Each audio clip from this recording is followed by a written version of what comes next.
Welcome to the bottom of the barrel. To all you grubby groupers and floundering fans, to another edition of the Bottom Feeders podcast, the first podcast dedicated to the last. Sit back and enjoy the blast of the rush of watching our teams shrivel in the clutch or not showing up in games that mean so much. Here at the bottom, we talk about it all, every decision that led us to our downfall. Welcome to the And Bottom we are Feeders live with episode, podcast. I believe this is 8 of the Bottom Feeders podcast. Carson alongside of Malcolm. Malcolm, how you doing today? How you doing, people? How you doing? We moving and we grooving. We are grooving for sure. This is your first time listening. This might be a little bit of a strange episode because this is supposed to be a podcast dedicated to the last, as you heard in that intro. Essentially, Malcolm and I have been in the same fantasy football league for almost 15 years. I think we're on year 13 or 14 right now. Which one is it? 14 going into 15 14. this next year. You're 14 right Yep. now. And Malcolm and I are historically horrible in this league. Remind the people, Not good. Malcolm, how many, not good at all. How many top three finishes do we have in the last 8 years? Top three? Top three? Top three? Yeah. But maybe I don't maybe bottom understand. 12. Hey, I don't know about no top three. Top three, I don't what is that? That sounds nice. Top three sounds nice. We have zero top three finishes since at least 2018. I want to say it goes back further, but we don't have the data to confirm that.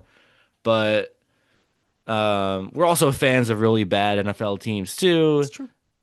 Jets, Raiders, respectively. But all of that, all of this bottom feeder Yeah. mindset, Malcolm, it has a chance to change. It does. Has it changed? Has it changed for you? It might, it might. I mean, so I have found myself magically in the semifinals.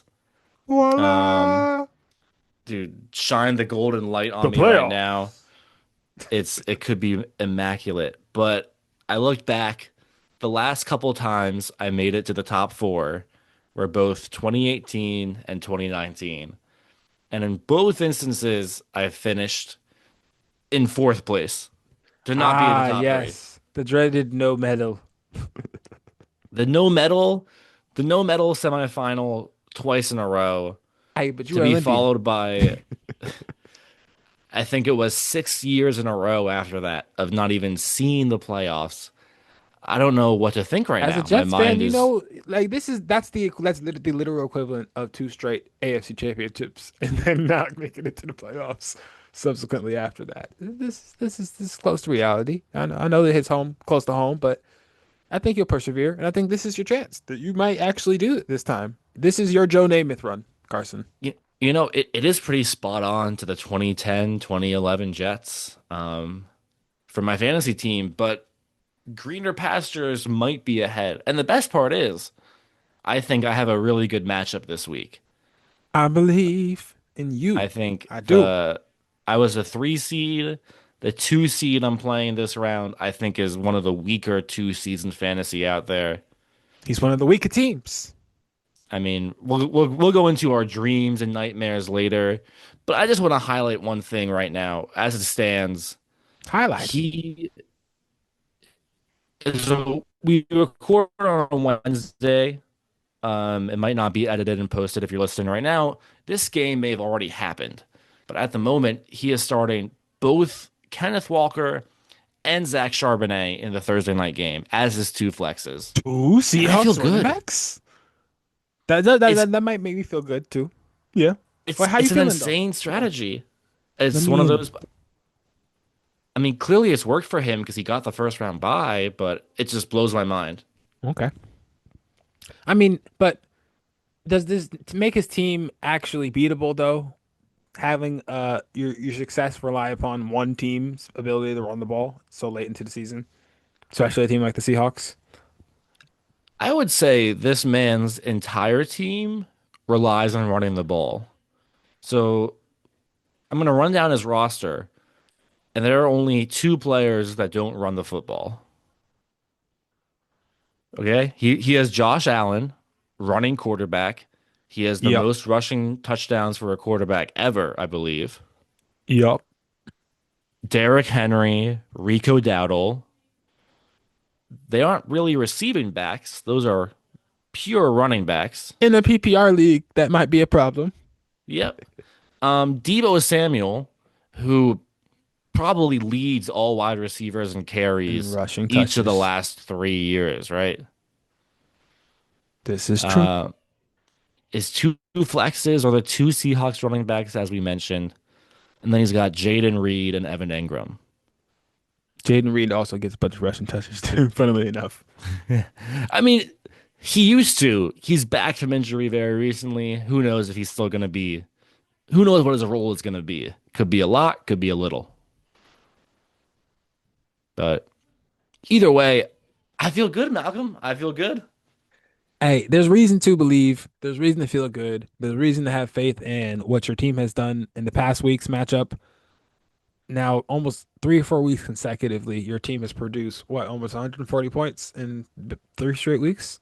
I think it has been 3 weeks in a row. My team has had the highest point total in the lead in the league. That is insanity as far as what the norm is, and you're so far away from the mean now that you just gotta trust in the faith, trust and believe that you guys are gonna be an outlier this year. It's Hey, I hard to mean, believe. That's why I'm stumbling on my words. I can't even conceptualize the idea of Carson in the playoffs. Our faithful commissioner. Uh, it's been easy to believe in your abilities as a commissioner because it's like, well, we know Carson's not cheating. trust me, if I was cheating, I would have at least made top three once in the last Just give eight him plus he at years, least made himself an 8 seed. Like I right? have full faith in the integrity of this league. At least a third place money back, right? You'd think, but Come on, no, I would hate to look at the financials and see all the money I've lost since 2018 in this fantasy league. it's rough. It's rough out there. But like we talked about, we don't have necessarily the best success in fantasy football.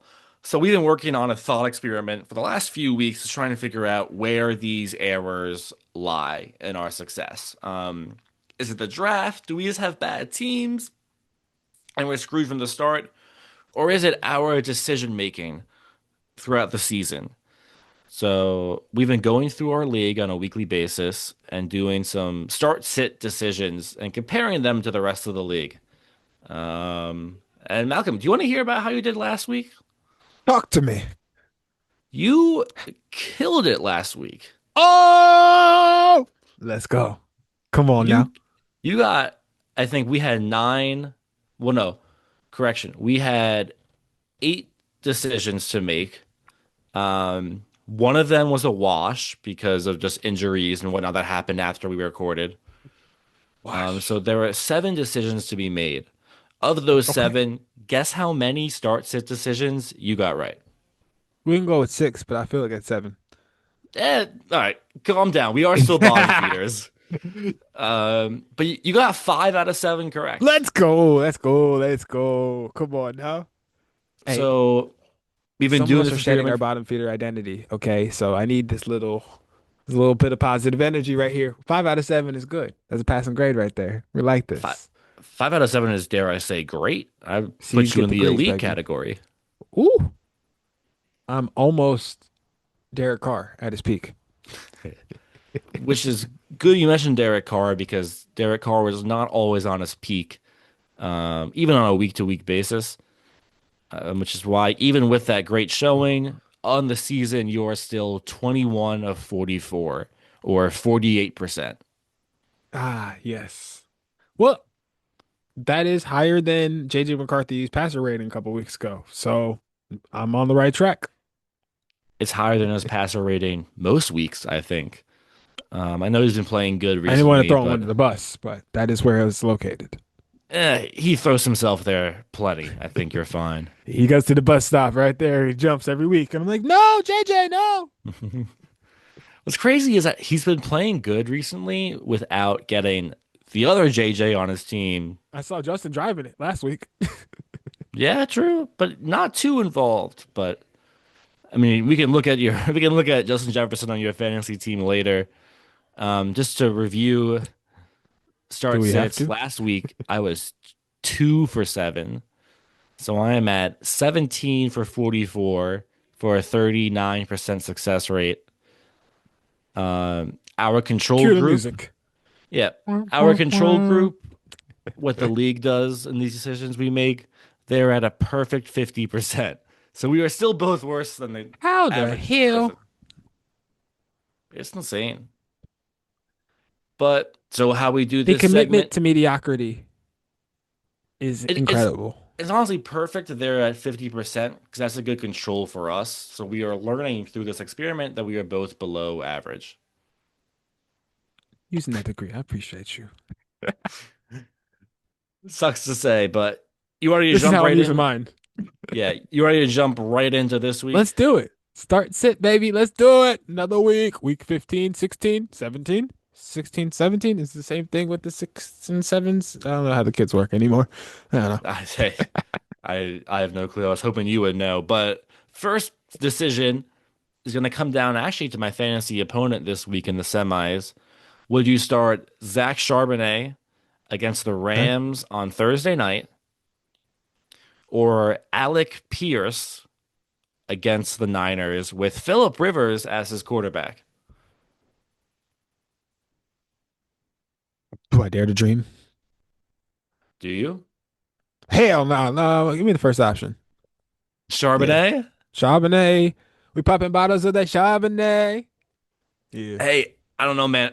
I'm going with Pierce. Pierce is a big See play me in the player. club. Maybe I'm biased because I'm against my opponent and I want him to make the worst decision. Maybe I've confused myself, but I don't know. I'm going with Pierce. I want to dream so badly. Um, Sure. all right. Also using your degree. Next decision. We're now in our league's other semifinal matchup. Let's And go. this is a tough one. Brock Purdy against the Colts or Buddy. Sam Darnold against the Rams. Sam Darnold. You know, I was in the mall earlier today, and I was hoping you'd mention Sam Darnold. I was perhaps buying or looking for a gift. I can say that because my sister doesn't watch our show. And they were like, man, we don't have any Seahawks jerseys except for this one in the front. And because I'm a good brother, I looked up and I saw what jersey it was. It was a Sam Darnold jersey. And I said, no, I think I'm good. And I walked out of the store.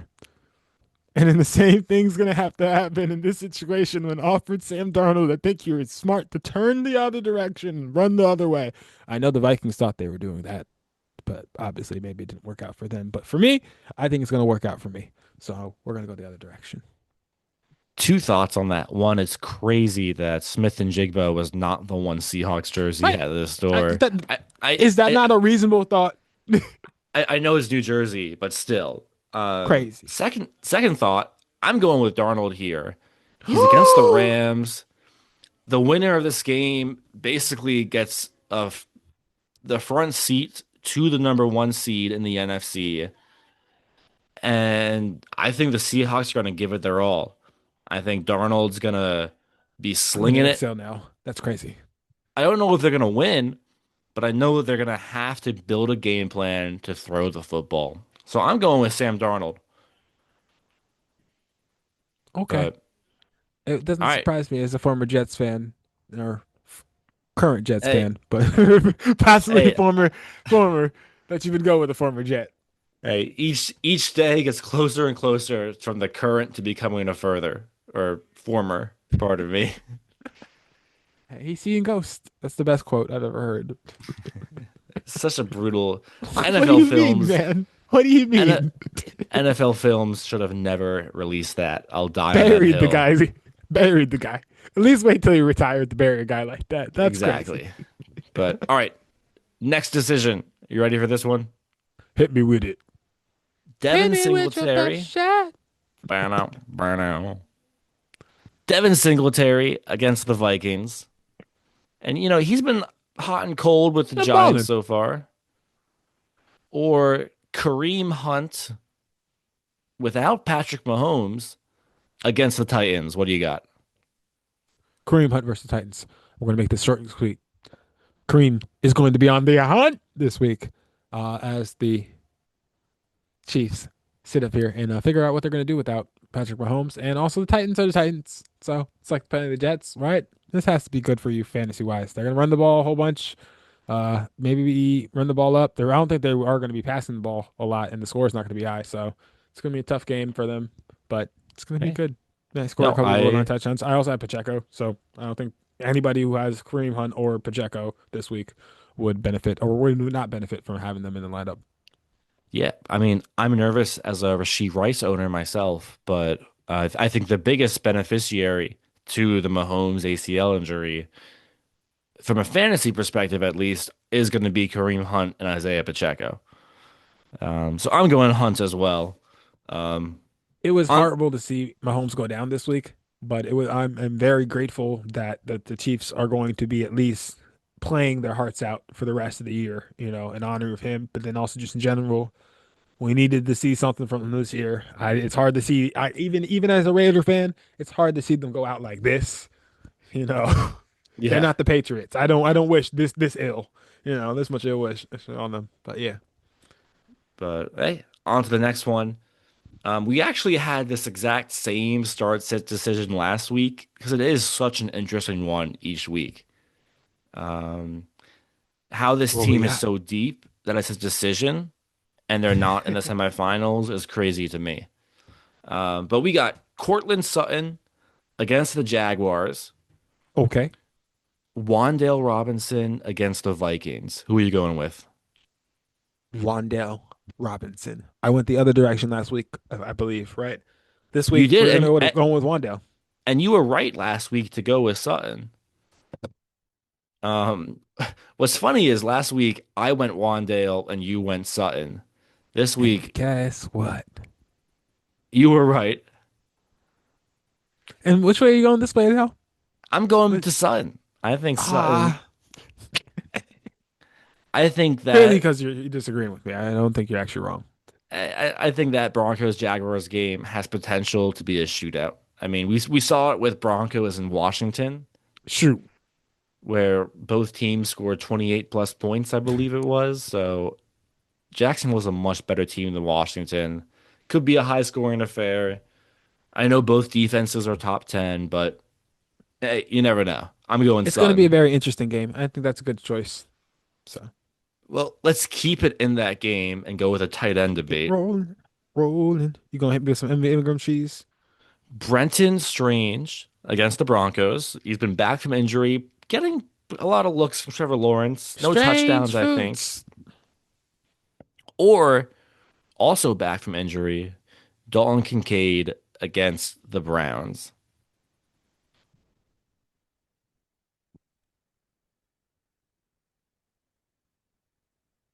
This is a tough one. Tight end decisions are tough this late in the year in these deep leagues.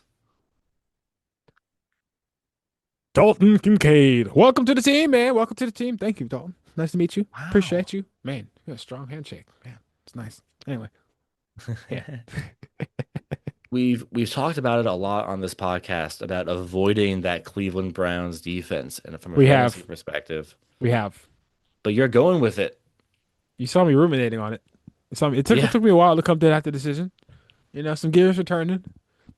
And Miles Garrett and that pass rush, they're going to be hungry this week. They want that record, and they're going to get it for sure. And I think that Kincaid is also going to get a touchdown this week because the Bills, I've been watching them every week. Every week, they get progressively better. They still don't look like a Super Bowl contender, but they do look like a playoff team. And I think they're gaining momentum. Yeah. And I almost went Kincaid. I'm going with Strange, but my thought is Strange.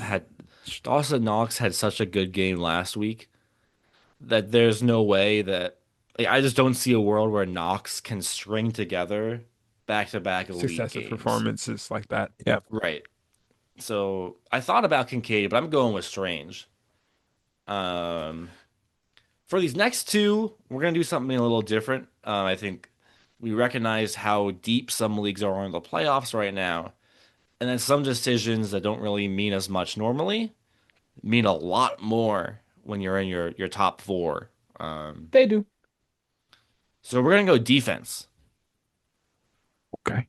First one. This is these are two top five defenses. One of them, Third fifth best. best defense, the Eagles' defense against the Commanders, Okay. or the number one defense by a significant margin, the Seattle Seahawks against the Rams. Thinking, wondering, is Seattle good enough to start this week? If it helps or hurts at all, they are playing Thursday night on what's going to be a short week. Yeah, give me the Thursday night defense. You're right. Okay. Yep. Yep. Give me a Thursday night defense. Let me make sure I get that 10 or plus 10 or minus 10 off the board in the beginning of the week and ahead of the matchup. Yep. No, that's what we're doing. Hey, it's weird to say, but I'm also going Seattle. I think short Let's week. I go. think the Rams got some injuries. Devontae Adams probably isn't playing. I That being said, think I think the Rams are very scary. Puka Nakua is now in the headlines for all the wrong reasons. What did he do? Um, I think he went on. Okay, first mistake. I could be wrong here, so if I'm wrong, ignore me. But I think he went on stream with Aiden Ross, and I didn't actually watch the clip, but I saw the tweet saying that he joked with Aiden Ross about doing a quote unquote anti-Semitic celebratory dance Oh for his next no, touchdown, Puka. which I don't even know what that would look like. I don't know if I want to That's what I'm know what that wondering. would look like. No. Um, Nah. Again, didn't watch the video. Could be totally off base, but I saw the clickbait Twitter caption.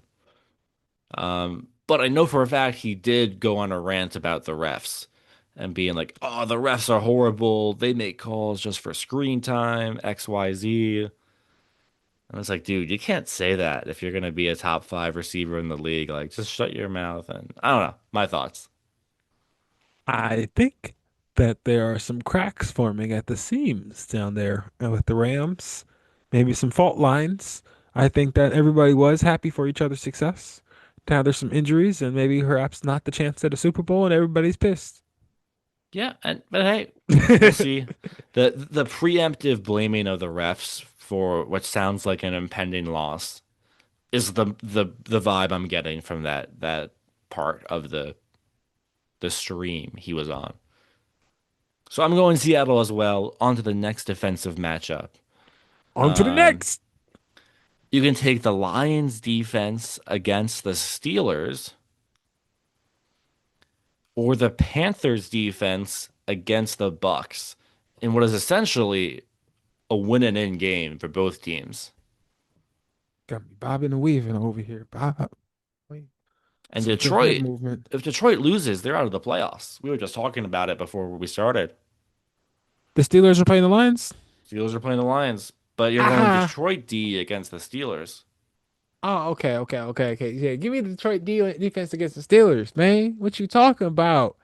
Let's go, Detroit Alte. Hey, Aaron Rodgers looked good against Miami last week. I know it's Miami, but D-Town, hold it down. What you mean? Motown, come on. Ain't no all love right. in the city. I'm going with the Panthers, but we got one more decision. One more. And in That's good. classic bottom feeders fashion, our last decision is between Scrape right three off the bottom, players, right at the bottom of bottom the of the list, barrel. right? All right, you got Ricky Pearsall against the Colts, Brian Thomas Jr. against Patrick Surtain and the Broncos, or Kyle Monangai against the Packers. Start one.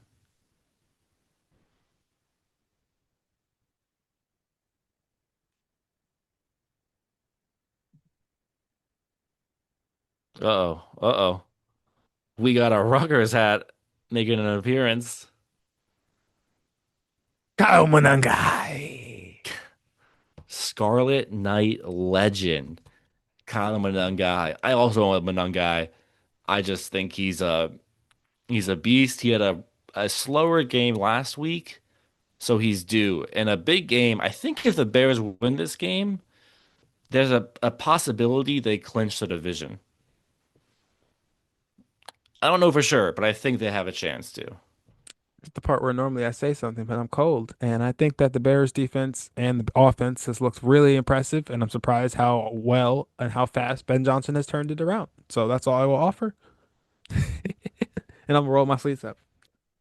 But all right, and that concludes our start set segment. Again, just to give you a recap, both myself and Malcolm, we are below 50%, which is the league average for these decisions. But Malcolm is close at 48. I am far behind at 39, but Just barely scratching the surface.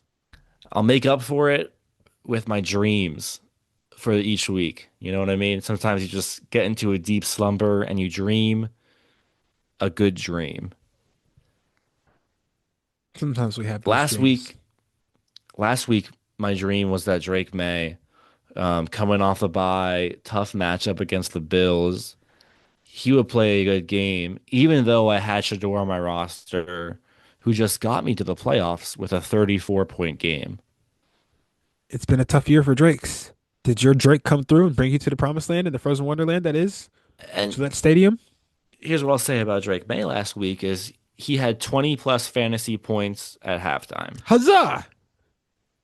And I think after halftime, he probably netted zero fantasy points. Oh, But it's still a 20-point game. I'll take hey, that. I'll take that in the playoffs. And he outscored Shador Sanders by a lot. And he, along with Travion Henderson and the Patriots offense, helped carry me into the semifinals. as We my have a real ancestors might shot here, say, boys. get it how you live. And so, yeah, my dream last week worked out really well. Um, my dream this week What you got? is is gonna be a little bit interesting here. So my roster is pretty locked. I can't share my screen right now because of I'm traveling. If you're watching on YouTube, you know this is not my normal setup. It's not even the setup I had last week. I'm now moved from World hotel to traveler. Airbnb for work. Hey, the show's about Lots, to hit the road. yeah. Catch us on tour 2026, guys. Bottom feeders pod. But Live from the my bottom of the dream this barrel. week is the Jacksonville Jaguars defense against the Denver Okay. Broncos. Duval. Thoughts? Am I crazy? Duval. I don't think you're crazy, but I don't think you're sane. Yeah. Nah, I think that that's definitely something that I would love to aspire to be hoping for. You know, I think I could. I wish I'd be at I could reach a level of faith in Jacksonville to put them in my lineup. But I think that it's a good matchup for them. And like you were saying earlier though about it being a shootout, I don't know how much of that's going to be defensive scoring and maybe special teams points. But I think the Jacksonville on that side might have some pretty big plays on special team, pretty big plays on special teams. Goodness gracious, All right. What if I told you in the last 6 weeks? what is it, a 30 for 30? Yeah, right. What if I told you since week 10 of the 2025 NFL season, the Jacksonville Jaguars defense has scored double-digit points in 5 out of 6 games. I'd be like, damn, Chris Tucker boys. And here's the crazy thing is the Jaguars right now are the number 3 defense in fantasy football. Number 3, top 3. Wait, you said number three? Number 3. I was reviewing my dreams for this week, but I can't believe that the Jaguars are the number three defense in all fantasy football. Oh my goodness gracious. Are they And turning the corner, Carson? I I'm kind of banking on it. I do have the Is this the Vikings. year they actually have a playoff run? I mean, they did have a playoff run in a previous year. Let's They've not been to the forget. playoffs before.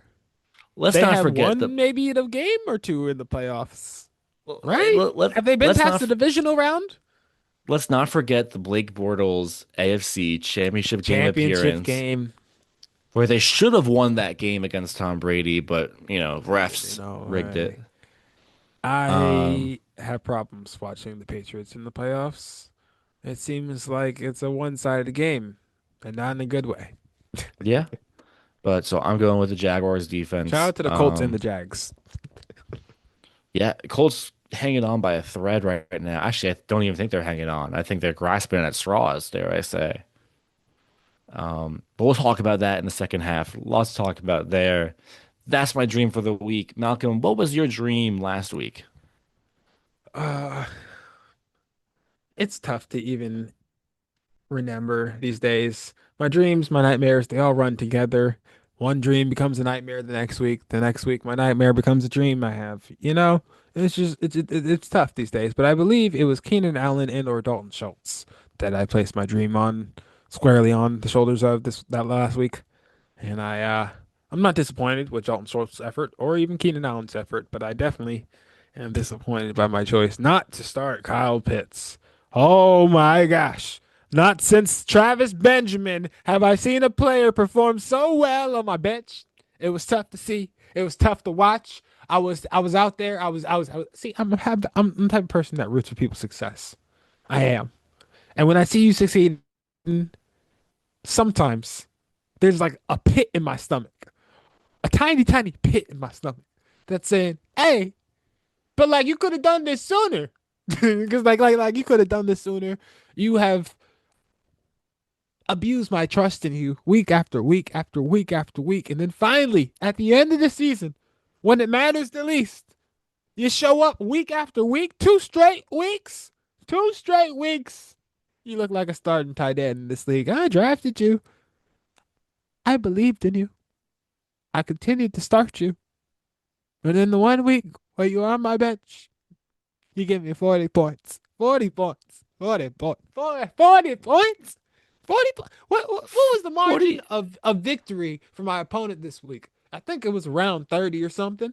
It was right around 30, yep. 31, I have 40 it points open. might have helped just a little bit. And I try, honestly, not to pay attention to the math.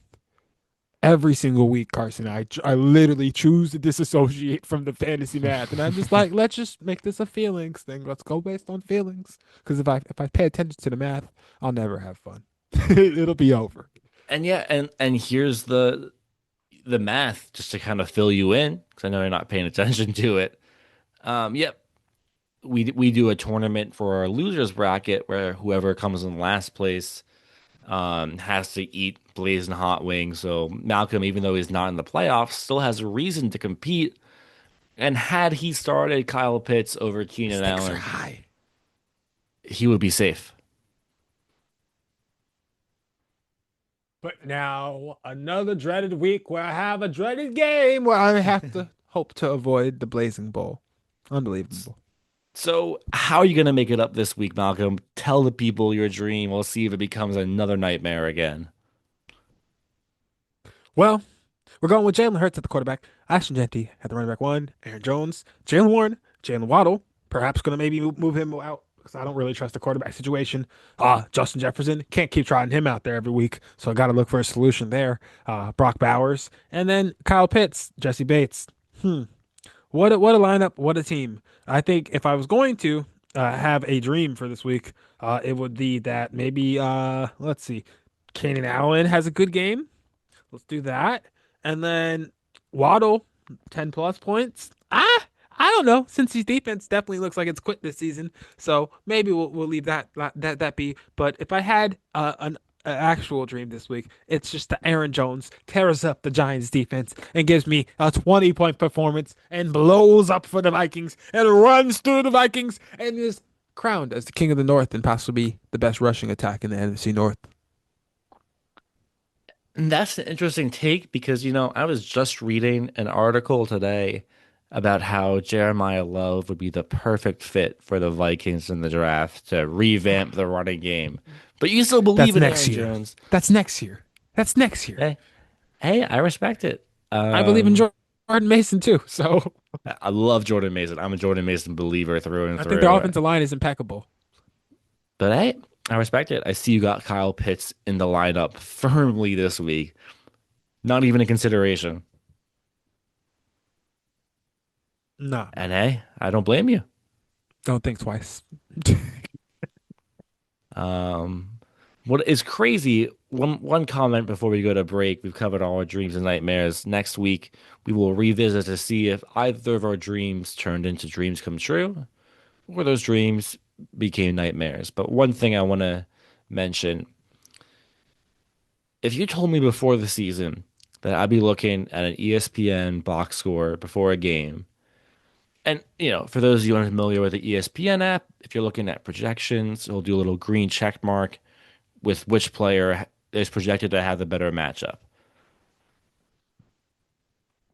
Jamison Williams, right now in your game, has that green check mark over Justin Jefferson, which just speaks volumes to the situation going on in Minnesota with It gives me the Nine ick. himself. It gives me Um, the ick. Jay Jett Ugh. has essentially become irrelevant in the offense, I feel like. Mm, mm, mm, mm. I think he needs 170 yards in the next 3 games to even hit 1,000. And this is a guy who went top five in many, many, many fantasy drafts this year. When I think about what I did this year to acquire Jefferson and Waddle, in most years, if you acquire a top five receiver or top five overall pick in any fantasy draft, and then also acquire another receiver one in that deal, your team is guaranteed to make the playoffs. To Tough not year, have a single week since trading for Justin Jefferson where he has scored more than 20 points, even 20 points, has been horrendous to watch. which, And hey, with that, some I'll say, hey, let's go to break. When we see y'all after the break, let's talk about some real football. That's it. That's all I got. hey, real football is a lot more depressing than fantasy football, but we'll get into that after the break. Stay tuned for the second half of episode 8 of the Bottom Feeders podcast.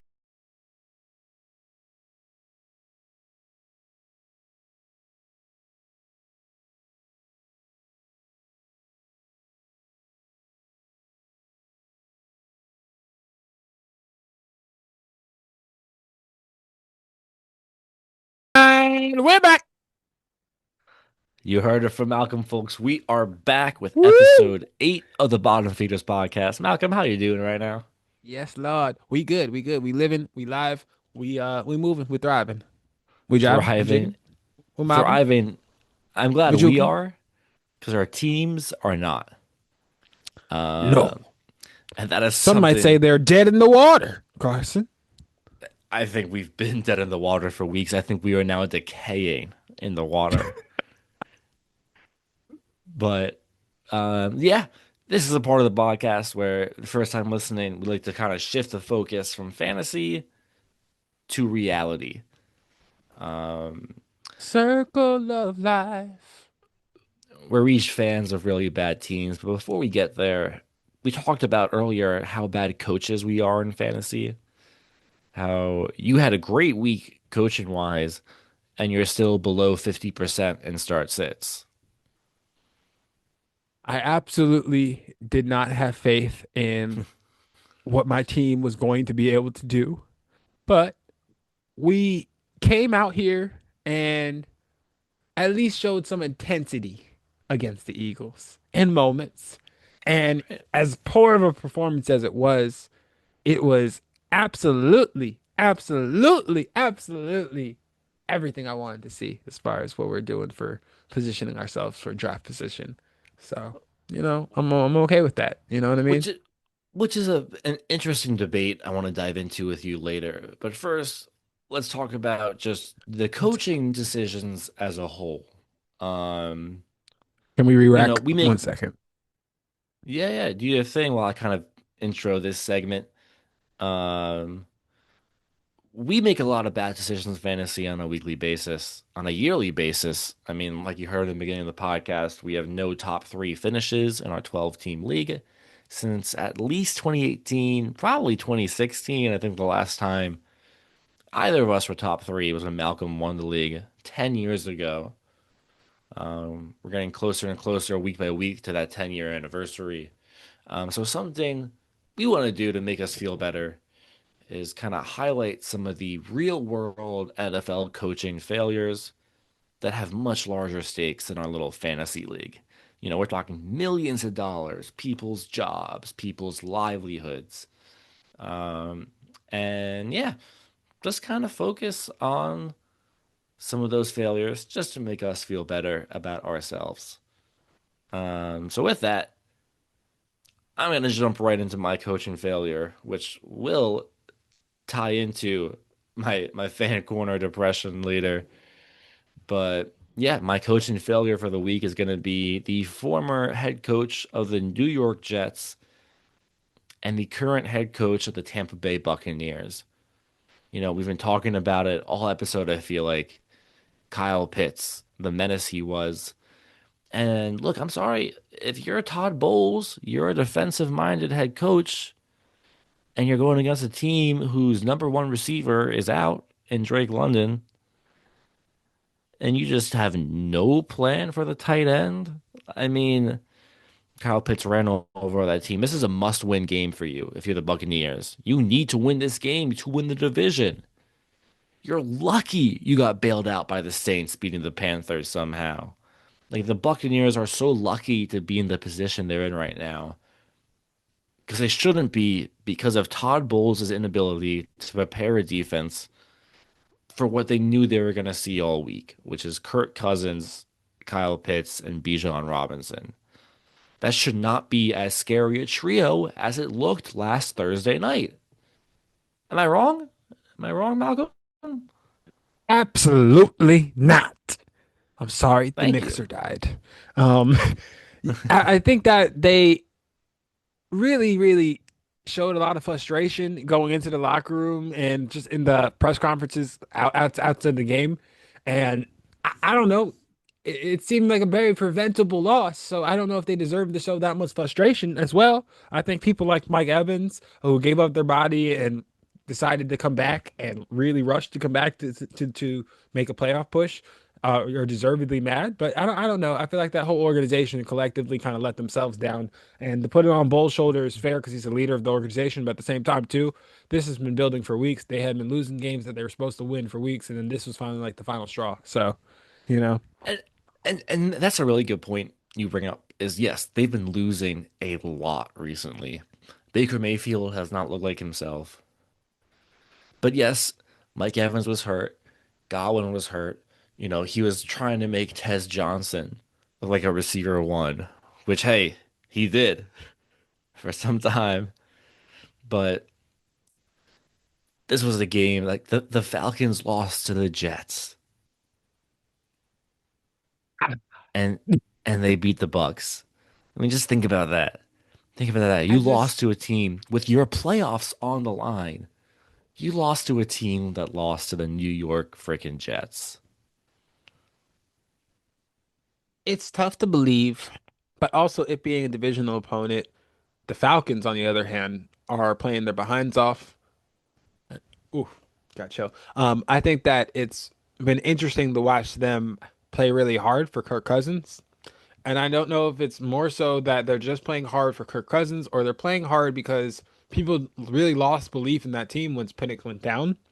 And I think that they believe that they are bigger than not only Michael Penix, but just in general, bigger as an organization as for what they're building for the future. I think the lack of belief in Pitts, Bijan, and all the rest of the amazing players that they have down there has led to what they're starting to transform into in these like latter weeks of the season. But the issue with Atlanta is building for the future. They were doing that the last few years. The future should be now. Kirk Cousins or Penix, they're paying Kirk Cousins 30 plus $1 million a year. Like this should be the team of now. Pitts was drafted, what, 5 years ago? You're Bijan's not in year wrong. three.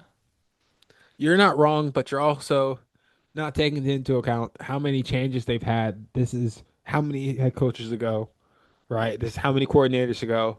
There's been lots of turnover within the organization. The only thing that's been consistent is Arthur Smith and his commitment to winning, which he's made very clear since reaching and losing that Super Bowl. So I think if you are a Falcons fan, at least you can rest assured in the ability to come back from such a deficit because they do seem like they're bouncing back. As if you all the things you mentioned, all the pitfalls, pun intended, that Nice. they've encountered.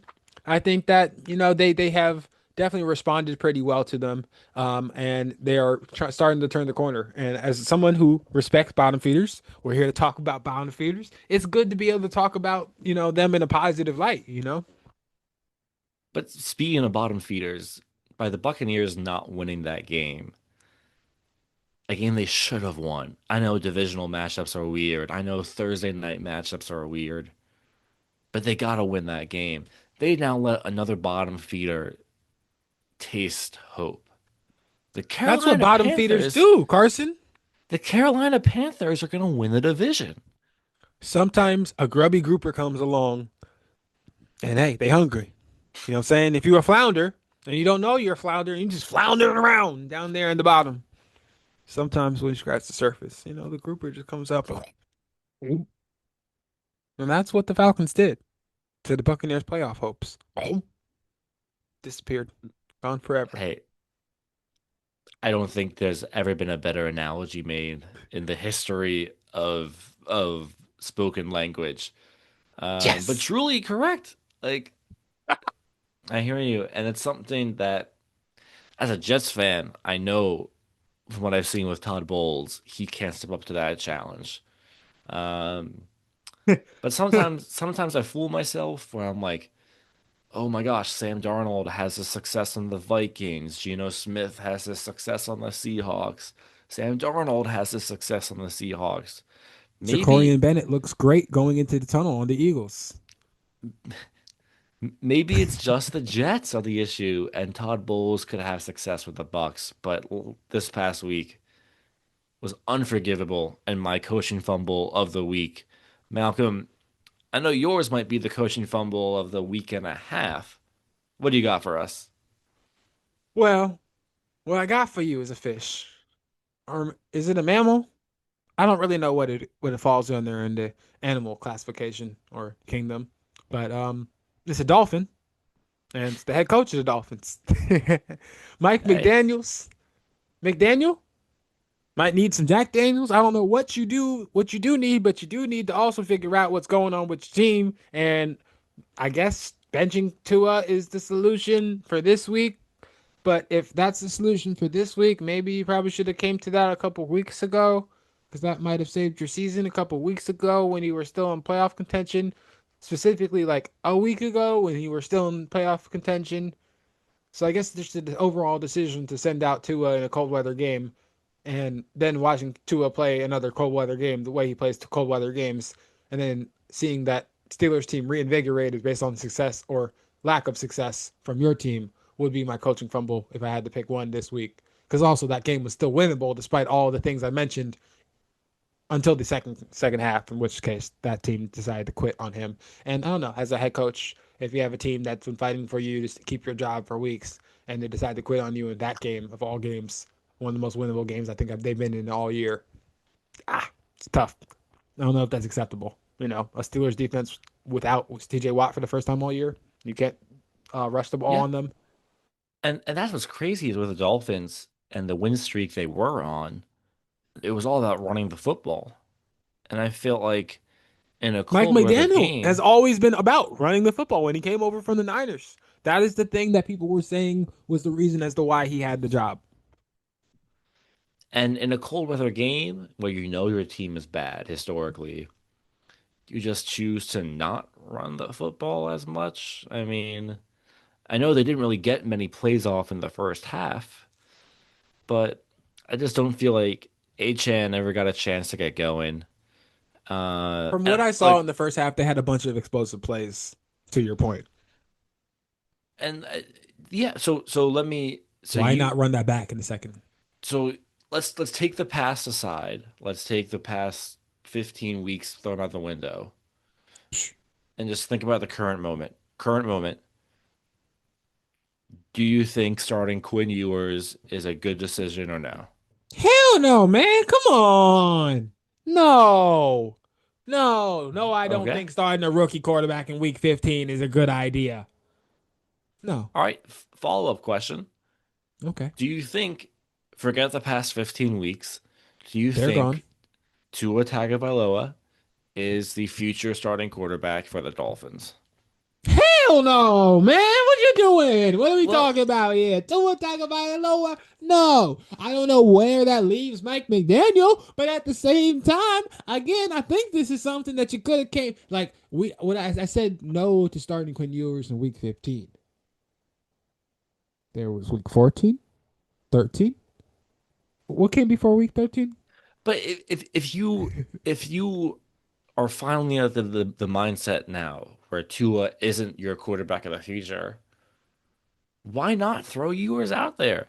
See what you got. He was good in college. If you are of the mindset that Quinn Ewers is your quarterback of the future, or you're at least your quarterback for next year, why throw him out there in week 15 after your team has already quit on the season? I don't even think it's because you're in the mindset that he is. I think it's in the mindset that he could be, and you're not gonna know until you throw We him out just there. saw what happened to Patrick Mahomes. I think we see what's happening with Jaden Daniels. I, I I I think know that you're not putting Quinn Ewers in that category with them. I know you're not no, doing that, I man. no, I'm saying that they're shutting these quarterbacks down because their seasons are over. And if you have Or their plan for the ACLs future, are torn. that part too, and in Daniel's case, his entire body's falling apart. But at the same time as well, too, like if you have plans for the future for these quarterbacks, like Drake May a couple years ago with Brissett, right? Like as young as they are, the reps should have came at some point this year. If you don't think that they have anything, sure, trot him out there, I guess. If you don't care about the young man, trot him out there, sure. But like, if you do have a care for young man, unlike Philip Rivers, it's like the exact opposite situation of Philip Rivers' situation, where he's coming in with all the answers to the test, right? You're putting him out there with no answers to the test and expecting him to pass the exam and determining whether he has a future in the league based off of that, specifically a future in your organization. I think that's a tough position to put the young man in. But I don't know. Yeah. I also don't think that it's an easy position for Mike McDaniel to be in because yes, Tua may not be the answer. I don't think Zach Wilson is, but to that point, I also think that, for example, I think Zach Wilson might be the answer to Mike McDaniel's prayers because at least like, hey man, you put him in there. We already know who he is. It doesn't hurt your opportunity to work with viewers in the future, and you guys can kind of save face, but he chose Ewers. We'll see what Ewers is. I think his decision to choose Ewers kind of speaks to what he believes Ewers could become. So To your point, just to clarify your mindset, and then I'll use this as a transition into our next segment. But I just want to let's do it. clarify your mindset right now. You think the best decision for the Dolphins, if I'm following correctly, Zach Wilson. is to trot Zach Wilson out there for the last few games of the season. Is that It's, correct? Am I hearing you right? it's 3 games. I guarantee he'll throw two less interceptions than Tua has thrown all year. Which I guess brings me to the fan corner check-in, which I think is a good time for this. As a Jets fan, I just had to watch someone play quarterback, who I How was that? probably heard of 3 weeks ago. I'll be honest, this whole time I thought this Martinez guy was our third string quarterback. The dude from We Nebraska, saw, right? yeah, I think let me check that out.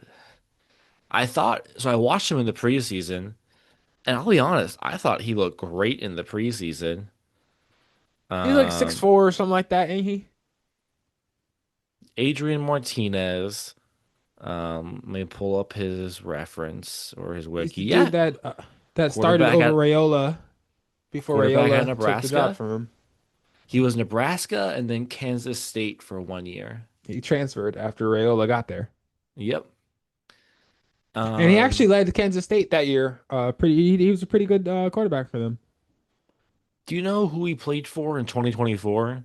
If you name this team, I will Venmo you $1,000 on the spot. 2024. Let's go Saints. He played for the Birmingham Stallions. XFL. That's Uh, wild. nope. UFL. UFL. Yeah. UFL. Even worse. The same league now. They merged. That's true. That's true. Hey, but That's wild. And I do remember watching that in spring football because it's spring football. There's a couple kickers now too.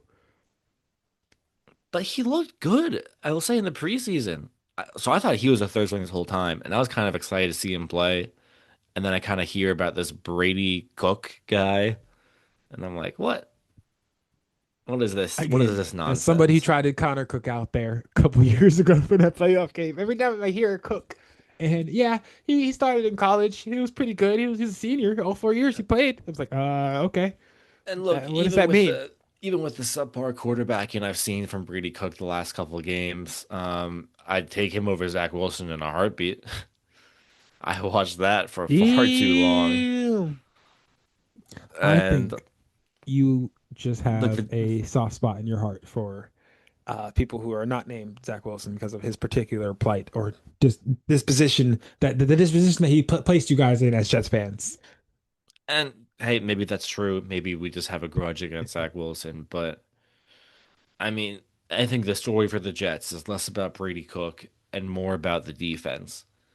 I mean, Trevor Lawrence broke records against us this past week. He did. He did look good. He did look really, really good against you Like guys. he set franchise records. We made him look like How much of prime that Tom is Brady. Trevor Lawrence coming into his own, which I think that's part of that, partly that, and how much of that is you guys just kind of like again quitting on the season? I think a lot of this episode, the theme for this last week seemingly was teams realizing both on the field and after the game that their seasons were over. They were But playing their hearts out, whether it's the Chiefs, teams that don't usually conceptualize not being in the playoffs, right? Or whether it's the Dolphins, a team that was fighting really hard to have a resurgence, the Bengals. I think they found out in real time, and we saw in real time what effect that can have on the overall morale of an organization. I think it's going to be interesting seeing how it affects not only the fantasy matchups, but also like what this does for the future of these organizations. Because if you're a bottom feeding organization, you're used to losing, right? But you want to see people committed to winning. And when you don't see that on here's the field in these last 3 weeks, what does that say about those organizations and where you're headed? here's my thing Aaron with the Glenn had that Jets. ship headed in the right direction. Do you not think he was headed the right direction? I think he was, and this is where I get concerned about the future of the Jets, is I felt like Aaron Glenn had us heading in the right direction. We won a few games, we beat the Falcons. You did. Um, and a lot of that was predicated on our defense, right? Our defense, there was not a lot of big names after we traded away Sauce, we traded away Q, but they were still playing well. Um, Your secondary looks better. to the point where I was okay with us not taking a quarterback this year. I think we talked about it last week, bringing on Jameis Winston or Yeah. someone like that to carry the torch for the Jets for 1 year until we find a long-term A answer. bridge quarterback. I don't think we can afford to do that right now if the defense is playing like that. Like You guys think you guys need to draft a we have quarterback? too many holes to fix. How And many years of that Garrett Wilson contract do you guys think you guys can afford to waste to that point? I think zero. I think honestly, like This next year's the we year? are already, even though it's a brand new contract, we were already at the point where I think, could rightfully demand a trade today, and I'd be like, hey man, I get it.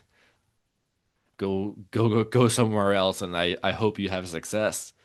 Interestingly enough, though, isn't that basically where Sauce ended up, though? Where it took forever to get the deal done. Then finally, you guys got the deal done. And then by the middle of this year, there's a level of discontent to where it was like, okay, let's just get rid of him. I mean, I think that there's also a cause and effect too, where had we not traded Sauce, had we not traded Q, I don't think I'd feel the same way about Garrett Wilson. I'd be like, no, you're staying here. You're a Jet for life. But once we already broke that seal, the water broke, and I'm like, hey man, I kind of hope he gets traded because I love Garrett Wilson, and I know he's doomed on the Jets. I know what it's like Even to root for a player's success. I root for Max Crosby's success every week, Carson. yeah, And even with the issue is because we won those games, we're not going to get Mendoza. And after It's Mendoza, true. there's not really a quarterback I want. Not yet. So might as well just like there's no Give you guys good though. answer. And the good answer was, hey, our young defense is playing really well. And then we let Trevor Lawrence do that to us. And I don't know what to think. I mean, we're starting Brady Cook for the third game in a row or whatever it is. That has to have an effect on the defense though, Carson. When you're playing that many possessions on one side of the ball and there's no offensive production Yeah, happening. it does. It does. So while I agree with you, I also think that, give it an off season, give them some time to figure out how to be a more functional offensive organization. Brees Hall and Garrett Wilson will be back fully ready to go next year, and the defense will have another opportunity to prove Brees Hall themselves. might not be back. Yeah, I also Brees agree Hall, I with you don't on think that. is going to be back, but I think we were just talking about Garrett I think Wilson trying he's. to get out of there. We already know Brees Hall's kind of checked out. He's been checked out for a year and a half. Poor dude. I think Brees he Hall is a Chief he this loves time football. next He year, clearly loves football, and he's so good at it. and You think he's a chief? You so just said you good. think he's a chief? I think he's a Chief. I do. This time Ugh! next year, I think he's a Chief. Don't say things like that, man. Don't say things like that. Hey, you're the one wearing the Chiefs hat There right are now. 30. There are 31 other teams in the league that he can go to, or 30 teams that he can go to, other than his current one and the team you just mentioned. I hope he goes to one of those. But I mean, it makes so much sense to me. Imagine a healthy I want Mahomes. Ashton Genty. Dude, I'll do Brees Hall for Genty right now if you want. Not that I don't believe in But let's Ashton, use but that. what Let's if Brees transition Hall? then. Let's hear about your Raiders because I believe you also started a quarterback that was not your starter this past week. Raiders. Um, And tell me, how did that go? How many points did your quarterback put up in that offense this past week? I'll be 100% honest. I only watched portions of that game. So it was I 0. Was that correct? you asked about points, so I had to answer that question. Yes, the answer was zero for the total points that the entirety of the team scored. Not don't just lump the offense in. That's not fair. Okay, the whole special teams were too. Defense didn't score. Nobody scored a point. Everybody showed up on Sunday to play football, but nobody scored a touchdown or a field goal Well, yeah, I mean, sure, but or a it is safety. kind of the offense's job to put the team in position to, Sure, sure. score a field It's in the goal name or offense. You try to do offensive things, but like special teams wasn't special, so that's not good either. So and defense definitely didn't defend crap, nothing, not a damn thing, not a sideline or an end zone, not a hash mark. All right. It was brutal. How many total yards of Okay, let's play a fun game, Malcolm. Let's play a Okay, fun game. let's do it. I'm gonna give you because you're saying this isn't on the offense, this is on everyone, right? That's your argument right now.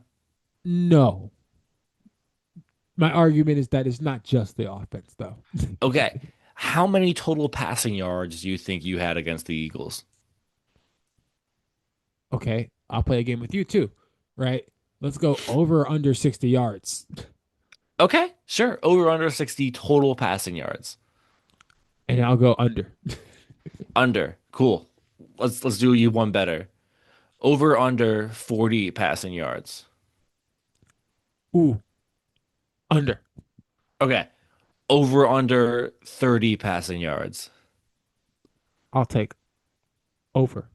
And you would be incorrect. The Oh Las no. Vegas Raiders finished with 29 passing yards against the Eagles in a 31 nothing loss. You guys averaged Yikes. one yard per pass, Oh, one interception. it How hurts. how Genuinely many hurts. how many rushing yards do you think you got? 63. I had Argentina on my team, right? 63? Under. Right? Under. Okay. 43. 46. Close. There we Which, go. do some math in your head. You guys finished an entire game 60, 60, 75 yards of 75. offense. Film major. Um, Yikes. 75 That's still not yards a of lot. I offense knew it wasn't a lot before I figured out the number. in Um, an entire NFL game. I mean, that is that's not good. 1.8 yards per play. You know what though? We fired Chip Kelly, And you got and worse. this might have proven that we probably should have kept Chip Kelly to the end of the year. I mean, it's insane. At least we would have looked bad for 3.5 plays, 3.5 yards per play. You know. So for reference, look, I think I was traveling this past Sunday. I was moving from hotel to Airbnb and doing all this stuff, so I didn't get to watch as much of the Sunday slate as I would have liked. I watched some replays, but I didn't watch a single play of this game because I didn't see a need to. I saw some of this game live, and I didn't see a need to continue watching. I turned back to Red Zone, and I said, "Forget it. If I see the I game mean, on Red Zone, I see the game on Red Zone." I mean, you guys got 7 first downs. That's I hard. think, I I heard somewhere this week that somebody said we should fire Pete Carroll, and I disagree with that decision. I think that you should keep Pete Carroll on staff. You should fire almost everybody he brought with him, right? You should tell him, hey, look, I know you wanted to bring your people in here, but we tried it. It didn't necessarily work. Let's try it a different way before we get rid of you, you know? And if it doesn't work this next iteration, this next season, then go ahead and let's try something completely new. We blow it all up. The NBA is talking about a domestic expansion, right? And I think that once that NBA franchise lands in Vegas, it will become even more of a premier sports destination, and you'll start to see an uptick in not only like the players that arrive in Vegas, but also I think the level of coaching and what we're able to create for an environment as far as a professional sports team, and it's going to add to a degree of I don't know. It's going well, to create an atmosphere that's going to create championships. We already saw it with the Aces. You already see it with the Golden Knights. I do think that eventually it's going to transfer over to the Raiders. and hey, maybe you're right. We'll find out soon. I do like to end each episode on looking at the draft order for next year. Let's do And it. the one thing that I think your Raiders have over my Jets in terms of future outlook is you guys are in a prime position to draft Fernando Mendoza. Mendoza. Let's go. Right now, you guys have the second overall pick. Um, guess who has the first? It's kind of shocking, actually. Titans, right? No, it's the Giants. Oh. The Giants, all their white boys swag they got going on this year Ah, is not winning games. fresher than a Cadillac. But draft order is determined by strength of schedule, and you guys are within 12 points strength of schedule wise against the Giants. So I think And there's a chance you guys climb up to number one, even if you keep the same record. Um, I need y'all to drop some games too, though, Giants. Just help us out. Or yeah, pick up hey, some games. Pick them up. the, Pick up sticks. the Jets right now are sitting with the fifth pick of the draft, which, hey, if it comes down to it, there Number could 5. there could be a Jets Giants trade in which we move up and take Mendoza ahead of y'all. Don't know if I want that. We have Please so many don't. picks and so many holes. I'd hate to waste it on a move up for a quarterback that might not be good, but he might be hit. You know what I mean? I think that either organization would benefit from solidifying the quarterback position. And I don't even think that picking him means you're solidifying that position, but I think you're taking a chance on it. And, it's a move in the right direction. It's not Justin Fields. It's not Geno Smith. It's not some free agent that you're bringing in for possibly 2 or 3 years of success. And hey, I'm happy to take a chance on a high draft pick. How many years have we had a high draft pick, both organizations, and then utilized it on a quarterback or receiver or somebody else who's going to have an effect on the organization? but not necessarily an overall lateral effect on success. So yeah, And and hey, that's a and great that's place to end something it. that we You will know, find out. Yeah, and that will be it. Which one of us will? It seems like it will be one of us with Mendoza as our quarterback next year. come on, come So we'll on, be some good content for the 2026 season. But that concludes episode do it. 8 of the Bottom Feeders podcast. If you have your own fantasy struggles Wow. out there, or if you're a Giants fan, a Titans fan, a Browns, Cardinals fans, we want to hear from you. Cardinals fans, especially, I don't know what's going on out there right now, but y'all have lost 6 in a row. The Saints have a better record than you right now. The Bottom feeders. Tyler Shuck, Spencer Rattler Saints. We want to Come hear on from now. you. Email us at thebottomfeederspod@gmail.com. Spelled exactly how it sounds. Bottom feeders. Bottomfeederspod@gmail.com. Malcolm, show the people where that is. Somewhere where Malcolm's pointing right now. One of these places. Look Find it around. anywhere. Email us. We want to hear from you. And with that, we will end episode 8. Malcolm, any last words for the people? See you next week. Peace. Let's love, like, subscribe, comment. Please comment, See comment, y'all. comment. We want to hear from y'all. Love y'all. Peace. You heard it from Malcolm. Comment, and we'll see y'all next week. Thank you all for tuning in. Next week, I'll be back in my normal setting, and I'm looking forward to it. See ya.